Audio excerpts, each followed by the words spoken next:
there, I'm Evie from Common Sense Fitness, and today I have a short little 5-minute stretch routine for you.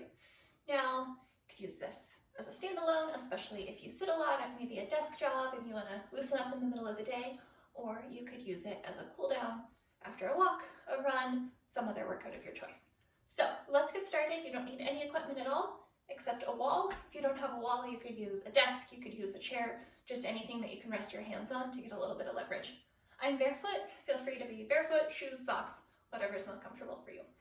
All right, we're gonna get started with some roll down. So big breath in, reach up overhead, stretch as tall as you can, reach side to side, little lean, starting to feel length through each side of your body. And then back to center, fingertips droop, drop your chin towards your chest, and slowly roll down.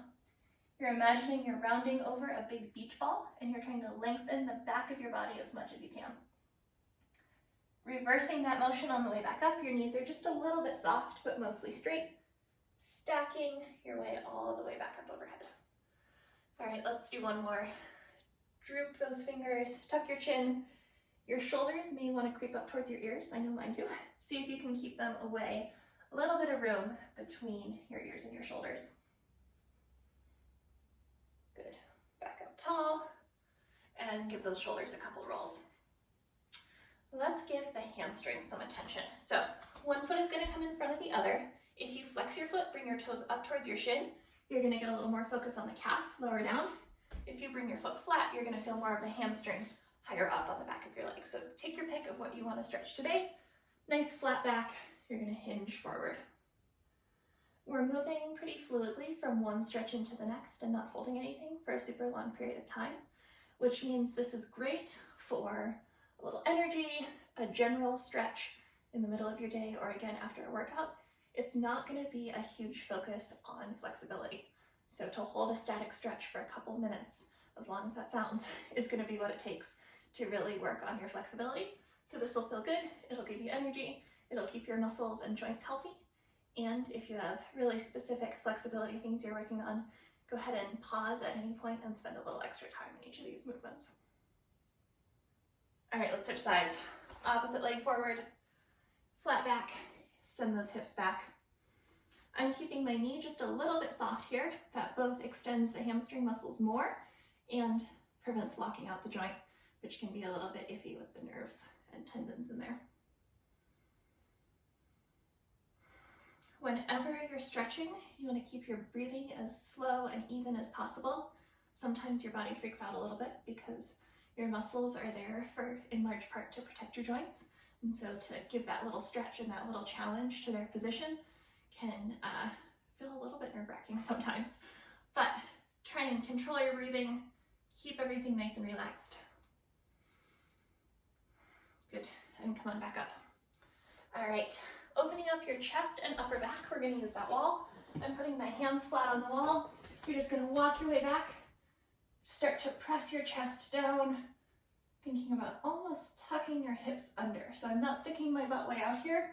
Maybe you can see I'm sort of hanging in my shoulders in that position. I'm staying active, keeping a little bit round through my lower back, feeling that nice big stretch. You really feel it in your armpits here.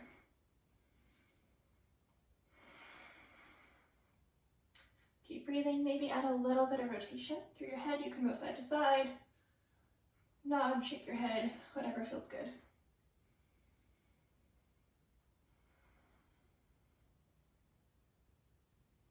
So today we are focusing primarily on hip flexors, hamstrings, and upper back, some of the muscles that tend to get the tightest when you sit a lot.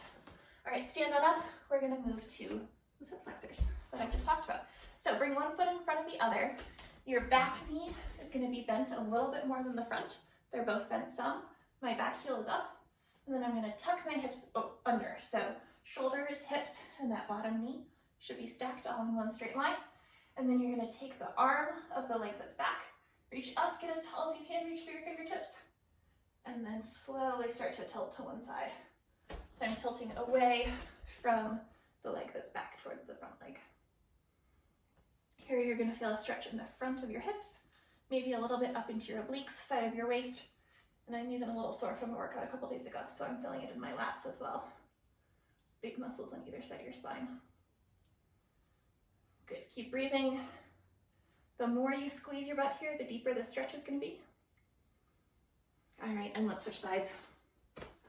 Opposite foot back. Again, both knees a little bit bent. Tuck your hips under. My back heel is up. Reach that arm up and over.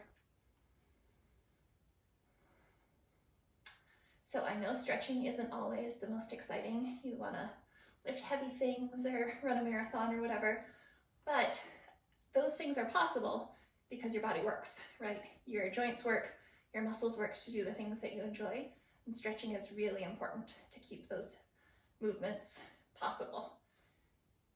Strength is great, endurance is great, and flexibility is pretty great too. Good. Reach a little farther, squeeze your butt a little more. Can you get any longer? Breathe. All right, and relax. Stand on up, give everything a little shake out. So we hit the hamstrings, we hit the hip flexors, we hit the chest and upper back. Feel free to do this as many times as you would like. It's a great cool down. You can do it on its own. And thanks for stretching with me. I'll see you next time.